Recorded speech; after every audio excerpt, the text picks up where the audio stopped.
Hi, everybody. Welcome to How to Start Creating Community Systems of Accountability and Transformation, presented by the Alternative Justices Project. My name is Autumn Elizabeth, and I use she, her, or they, them pronouns, and I'm coming at you with some highlighter colored hair, pink, yellow, orange, my signature glitter and purple cat-eyed glasses. And all our presentation materials are teal with white font. So our sort of agenda for this presentation is to start with some acknowledgements. I'll provide a brief introduction to the Alternative Justices Project, and then we'll kind of go into the 5 phases of creating community accountability systems. So phase 1, community dialogues, phase 2, goals, priorities, and critiques, phase 3, implementation, and phase 4, evaluation, and phase 5, evolution. And then we'll just go over some final thoughts. And during a lot of these phases, there'll be time for you to work on sort of your own version of this and really start this process right here today all together, so that this isn't just one more item on any of our to-do lists, and so that we can all be working towards alternative systems of accountability and transformation together. So briefly and importantly, I'd like to start this presentation with several acknowledgements. This presentation and most of the work of the Alternative Justices Project was created on Ohlone and Tongva land on Turtle Island, on what is now known as the United States of America.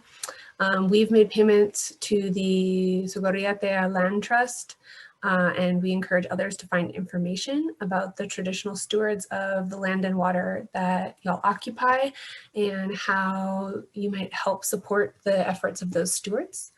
Additionally, our work, and much if not all of the work on alternative justices, transformative justice, and restorative justice relies heavily on the often unacknowledged brilliance of Indigenous communities, queer communities of color, comunidades latinas, and many more who were working on these ideas long before white academia, quote, discovered them. So we want to acknowledge their efforts and all of their wisdom. We also hold ourselves at the Alternative Justices Project accountable to and honor those who have directly experienced the harm of incarceration, whose wisdom is often overlooked in the quest for new systems of justice. So we'll be talking about our relationship with them a little bit. I just want to begin this session with great gratitude to those who have come before us, those who are in locked settings, unable to be with us today, and to everyone who's present here now as we come together to really do this work and transform systems. So I'd like to invite everyone to just take a sort of nice deep breath in and out.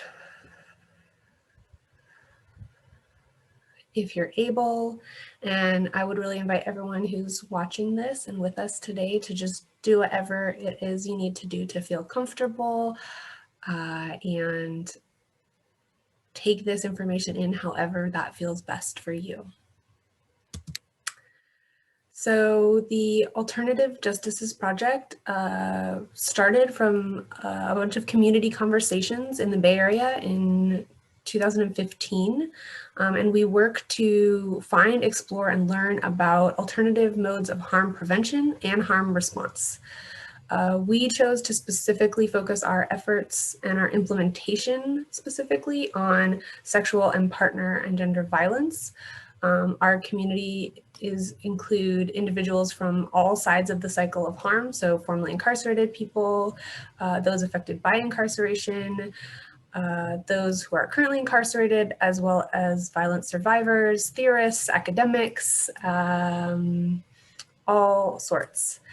As a result, our community is very diverse. We have a broad range of lived experience that provide valuable insight on harm transformation.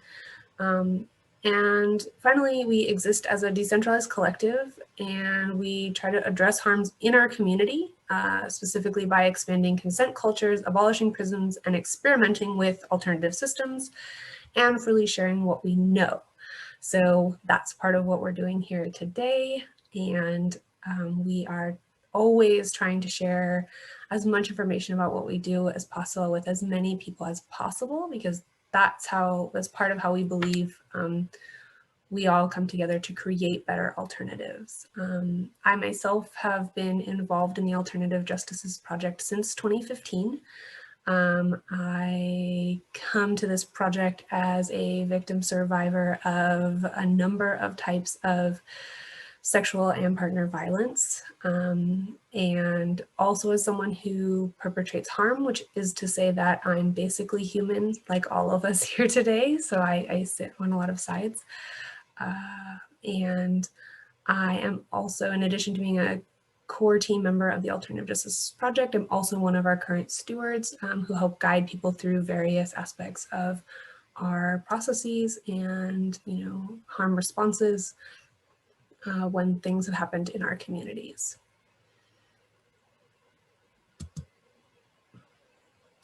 So some of our vision for the Alternative Justices Project is to offer alternatives to state systems, to encourage communities to transform oppressive cultures and practices, to create diverse modular strategies for the transformation of both the person who has experienced harm and the person who has done the harming. We also try to respond to requests from those who've been impacted by state-sanctioned legal systems, so incarcerated folks. And we work specifically with the Second Life Project, they're just really great, and they're another project sort of in our network. We critically reflect on our processes and share our learnings, and we aim to remain a free, decentralized volunteer collective. So these 5 phases that I'm going to talk to y'all about today and that we're going to work with together today are really just our way of distilling the knowledge and information that we've gained in the last 6 years in trying to actually implement community systems of harm, transformation, and accountability.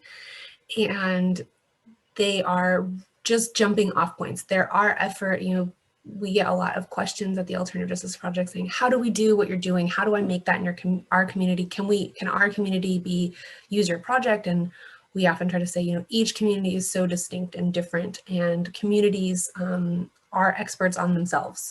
And so we want to help communities build their own systems that work for them and do what they need and leverage their skills and solve their problems. So the first phase of our project and what we the first of the 5 phases that we use for people who want to implement these kind of systems is community dialogue. Nothing in a community really starts without a discussion. And so it's important to figure out where our communities are and where we are as individuals coming together, and before we start making assumptions about how we want to build a system or what kind of system will work. So the 5 big questions to sort of jumpstart a community dialogue on creating sort of police-free systems of accountability and transformation are: who makes up our community and who are we accountable to? What harms are we focusing on? What harms are sort of most present in our community, or what harms do we want to address specifically? Who in our community is already trusted to hold these harms? Why is it important to our community to create alternative justice systems? Who is being negatively impacted by the current systems? And finally, what do we believe as a community about harm, transformation, and punishment? And so we answered a lot of these questions sort of organically in the first conversations the Alternative Justices Project had.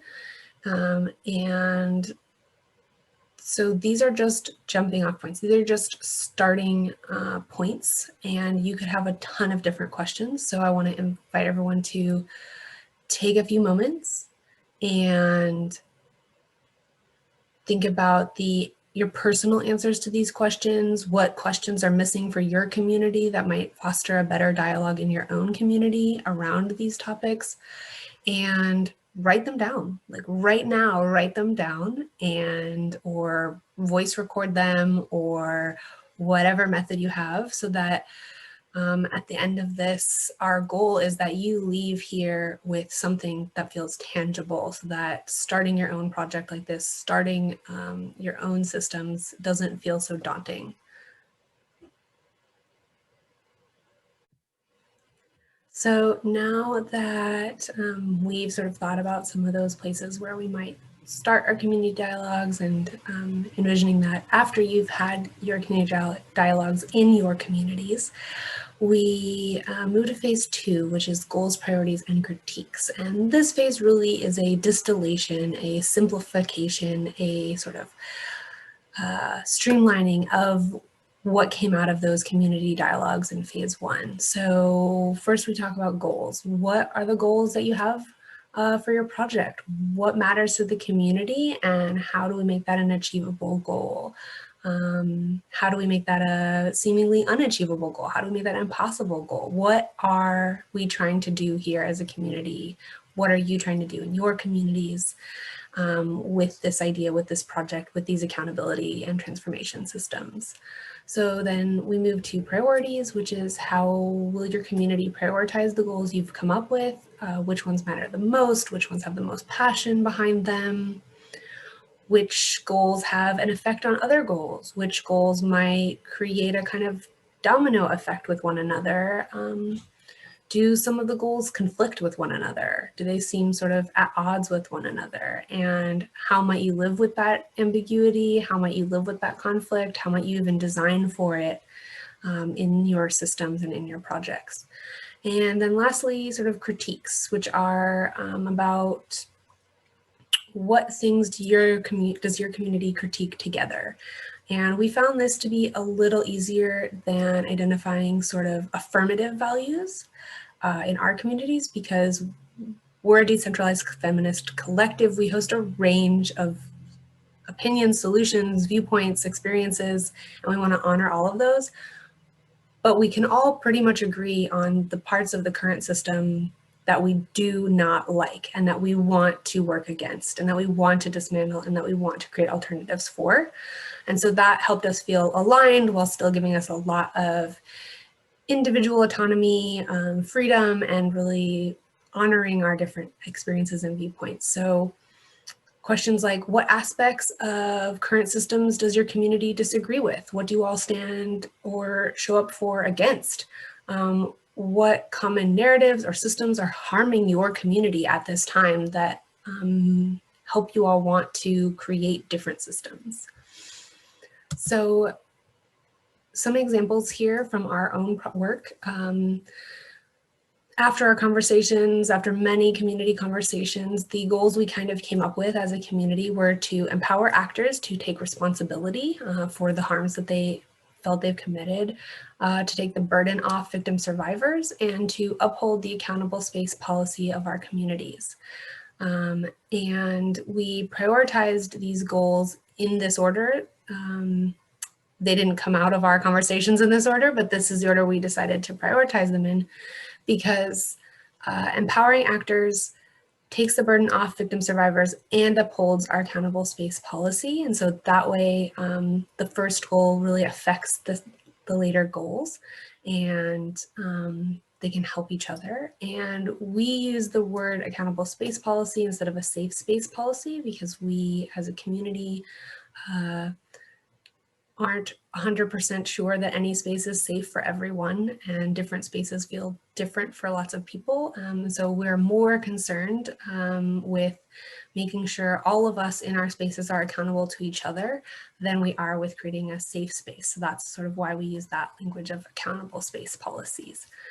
And then some examples of our shared critiques are, we critique rape culture, victim blaming and re-victimization, punitive measures, systems of oppression, addressing symptoms and not systems, individualism of harm, the bad racist trope, one-size-fits-all solutions, and perfectionism. And we made sure to really define these in length. And you can find a full explanation of our shared critiques on our website at alternativejustices.com/shared critiques. So now I want to invite you all to think through goals, priorities, and critiques. What are some goals you have for your community? If you're here with community members, talk to them, share with each other. What would be your priorities? What do you think your community might prioritize? And, maybe start, a little short list of some possible shared critiques. What might be some things that you think your community definitely does agree that they don't like. So let's take some time and do a little bit of that work.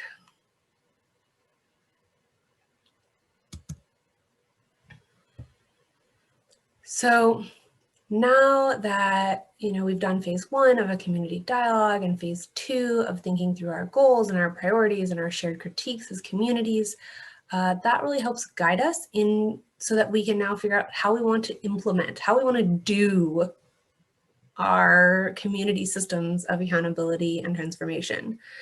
And so phase 3 is implementation. So from our experiences, we've kind of distilled 3 big questions that might help your communities decide on how you want to implement, how you want to go about doing the actual doing of accountability and transformation. So the first part is start small. What can we do right now that will start moving us towards one or more of our goals? The second one is use what works. As a community, what types of projects, systems, ideas, events typically flourish? What elements do they share? How can we use similar elements in our efforts here? So this one is really about looking at our skills as different communities and looking at what has already worked in the past and saying, okay, how do we leverage our assets and what makes us work and what drives us as a community towards this new project? And the third kind of big question area is define your time. How much time, energy do we as a community have and from whom? How long will that energy last? How can we limit our ideas to keep the actions manageable? And, this one is about the fact that in our experiences, accountability and transformation work is long, hard work, and it is not a quick fix. It is sort of ongoing. And so acknowledging that and saying, okay, so how much time do we want to commit to this project? What do we think we really have in terms of time and energy, and who's giving that time and energy, and why are they giving it? How do we equalize those burdens? Where is the time coming from, going to? And, that almost links back to start small in the sense of like, if the time is limited, then the action should be smaller. And if there's a lot of time and energy, if you're talking about a big community with lots of resources, great, you can maybe have bigger actions, but it never hurts to start small and keep it going, because longevity is really key to resilient systems here. And then we just include always this reminder that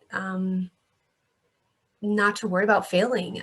Failure is okay, it's vital. We as a collective have failed many times. We've failed individually as part of a collective. And failure is how we learn, and it's okay. The current system is already failing. So if our systems fail, that's perfectly fine. We at least are working towards different systems. And so I think it's really valuable, because this is often the step where a lot of us feel hesitation. I know I personally have felt hesitation in projects where I'm like, oh, I don't know, like I have goals, I have priorities, I have critiques, I've had conversations, but what do I actually do? And so I think, this is where we get to decide, what do we do? And it can be really small, even as a community, even as a large community, we can decide to do something really small and it still has a huge effect. So some starting points, some places, some ways that we've tried implementation in various forms are things like community mediation of harm, just offering that, like, instead of just person X and person Y sort of really having a conflict, just the two of them, offering that, you know, the community can be involved and that's okay. Readily available lists of police alternatives and help hotlines. This is like a super small action that you can do. Gather the resources that are available already in your community and just share them within our communities more. Encourage people to use them.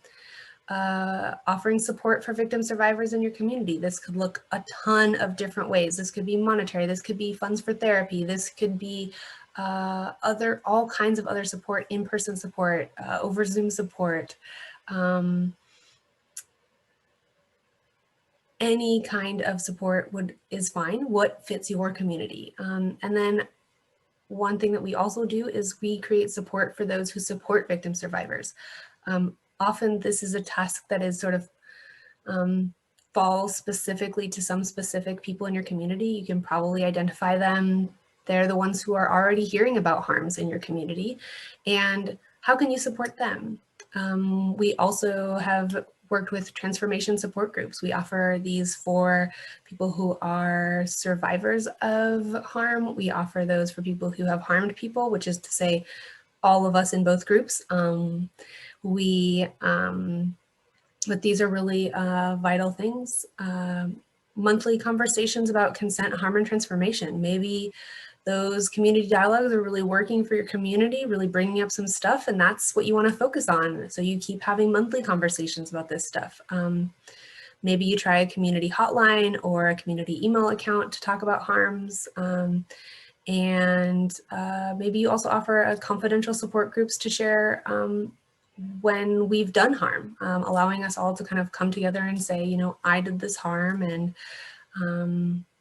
I want to change. So I think those are just some options. So I want to encourage you to spend a little time right now really thinking about what might be some of the starting points for your community. What might be some small steps using tools that have worked in the past, given the time that you think your community has to offer. Where can you start? Where is your passion?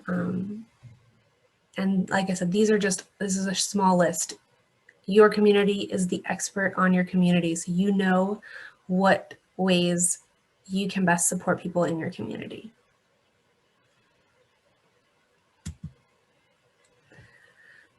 Okay, so we've now had phase 1 community conversations and dialogues. We've distilled those into goals and priorities and shared critiques. We have actually started doing the work. We've done something. We've created a plan and we've acted on it. We've started a monthly support group. We have done open salons once a week on topics of harm and consent and transformation and alternative systems and police-free universes. So now that your communities have been doing that, what happens next? Do we just keep going forever and ever? And in our experience and our advice, the answer is sort of yes and no. The answer is let's evaluate. And we think that it's vital to evaluate the systems that our communities have created and check in with ourselves, our goals, our priorities, and our critiques. This is partially because systems of oppression and harm are constantly creeping into our work, and we must be prepared to see our wrongs and fix them. And so, you know, we all have been raised and brought up in racist and sexist systems, ableist systems, and we've been brought up in these systems of oppression, and they creep into our work despite our best effort. And additionally, you know, in the implementation phase, we can sometimes forget what our goals are. So it's important to go back to those goals. It does not mean that if you are doing work and you come back to check your goals and they don't align, that you have to stop doing what you're doing. It just means you have to note that your goals are now out of alignment with your activity, and which one seems to change. Do you have new goals? Does your community have a new priority? That's totally fine. So some options we've used for evaluating our processes are anonymous feedback forms from folks who've used our systems, self-evaluations from core team members on our own efforts and on the project as a whole, And the last one we've tried is public dialogues and open discourses. And there's a small warning here, which is that these can be difficult. Sometimes, what we're doing, the community likes, but maybe doesn't support entirely. Sometimes only part of the community might support completely police-free alternatives. People have a myriad of different ideas about how harms should be responded to and prevented, and that is okay, but also, the current systems that exist today have a lot of power in the way people think about harms. They've, been in existence for a long time and have really formed and shaped people's opinions. And so when we open public dialogues and open discourses, we make sure that we're prepared that, some of those evaluations might not be constructive in terms of they might come from a position that says something that opposes our shared critiques or our values or our goals. And that's okay, people can voice those, but that when the evaluation that we're talking about here is, if everyone agrees on these shared critiques, how do they think that we're doing, right? It is not a time for argument about whether or not a sort of alternative justice's approach is appropriate. And I think that you can have those dialogues. Those are also really important. They're really useful in the community dialogues phase to figure out what kind of processes you want. They're less helpful once you've already decided to embark on this adventure and then want to rehash that. But if you have large public discourses, those critiques may come up again. And that's I'll say a risky run. And we always try, when we do these kind of things, to prepare the people who are sort of leading that discussion or representing our project to be prepared for a lot of possible vitriol, some anger, and just to know how to deal with that and know that they're supported in sort of taking that on. We have written up a bunch of our critiques. They're available on our Medium, and the link for our Medium is at the end of this presentation. But we take our critiques really seriously, and we try to publish them openly so that people can read about them and see them, and also so that the people who feel that we aren't doing the best we could in our communities know that we've heard their feedback and hear what we're trying to do to listen to that. So now's a great time to just think about not so much what the feedback might be, but to think about what's an easy way in your community to get feedback on something you're working on. Do you already have a system for this? When someone wants to throw an event, do you have a feedback system? Have you never critiqued each other? Have you never evaluated your own projects? What might that look like? So now's a great time to spend a few minutes just writing down some notes on how, or thinking it through how community and self-evaluation in a project like this might work.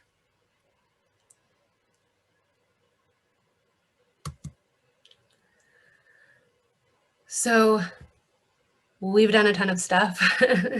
We've gone through phase 1 of community dialogues, phase 2 of goals, priorities, and shared critiques, phase 3 of implementation, phase 4 of evaluation, and now we're at phase 5, which is evolution. So this is really just what it sounds like. This is how will you learn from the critiques and evaluations that you've done. Are there ways that you can do what you've been doing that are even less harmful? Who needs to hear about what you're doing? Where and how can you share what you've learned? And the reminder here really is that after you've evaluated, after you've looked at what you've been doing for a little while, just remember that bigger does not equal better. That's a kind of capitalist idea that sometimes invades our communities, and it's okay, but these are huge systemic issues that we're trying to tackle. And so it's okay to be small. It's okay if the next iteration of your community project is smaller, easier, simpler. It is really about evolving in a way that grows with your community based on the feedback that you're getting and the feedback that you're giving yourself. And so this is, just this one's a kind of dream, right? It's like in the future, what might be another way? And, you know, what's nice for right now is that as you have kind of gone on a journey to think through what might be some critiques, what might be some ways to get critiques, now you can start thinking about what would be some other implementation methods. And, you know, that brings you back to phase 3. You can use those in the implementation phase this first time if you want. So now's a good time just to jot a few more ideas down, think about what the future might look like. So we wanted to offer just a few last like guiding little thoughts as we go on our journeys in thinking about these systems of community transformation and harm prevention and harm response and accountability. So any attempt is helpful as long as we share our learnings. And, you know, this work is important, it is vital, it is difficult, it is complex, it is, you know, new, it is old, it is everything. And so, you know, the more we share with one another, even though that's hard, even though that can feel very vulnerable, the more we share, the more impact our work has, because then we learn from each other. And that's how we all grow, even despite our differences across miles and generations. All our communities can just really grow and learn together. It is really important to constantly check our own biases. We mentioned this in the evaluation section, but we live in societies built on oppression, and none of us are free from that yet. And so our biases creep into our work. And so the more we can check in on those biases, the better our work will be and the more free we will all get. This work can seem daunting, but doing it as a community makes things so much easier. Whether it's acknowledged or not, people in your community are doing this work already. That's what we found. That's what we've seen in many, many communities. Someone is helping victim survivors through harm. Someone is helping people who have done harm through their transformation. Someone is already doing this work. And doing it acknowledged as a whole community together makes things so much easier for the people who are already doing the work and for those of us who feel like we maybe don't know how to do that work. It really helps to do things as a community together. The solution best suited to your community is the one your community creates. We really believe in sort of helping communities have tools to create their own systems, but your community, again, is an expert on itself. You all know yourselves. And so the solution you create is the best one for your community because it came from your community. And to that end, you know, we say be modular, be flexible, be ready to change. Communities are constantly changing, but also being modular, having things done in parts, in little sections, helps in case, you know, the person who's really passionate about something doesn't have time for it, and that maybe that module needs to go, but the rest of the system doesn't crumble. So by being modular and flexible and ready to change, we sort of help ourselves and our communities create more resilient systems. So you can learn more about the Alternative Justices Project at our website, which is alternativejustices.com, or on our Medium channel. So you can just search the Alternative Justices Project on Medium, and all our articles are free there. And you can also support our work by donating to our sponsoring organization, which is District Commons. And that website is www.districtcommons.org. We are sort of fiscally, socially sponsored by that organization, and that is a small community nonprofit that helps us do our work. And thank you all so much for being in this struggle together, for recognizing all of our humanity together, and for listening to what we all have learned so far doing this work. And we wish you the best of luck. I always like to say, take everything you've heard here and break it, destroy it, and build it new for you. So thanks so much, and wishing you all the best.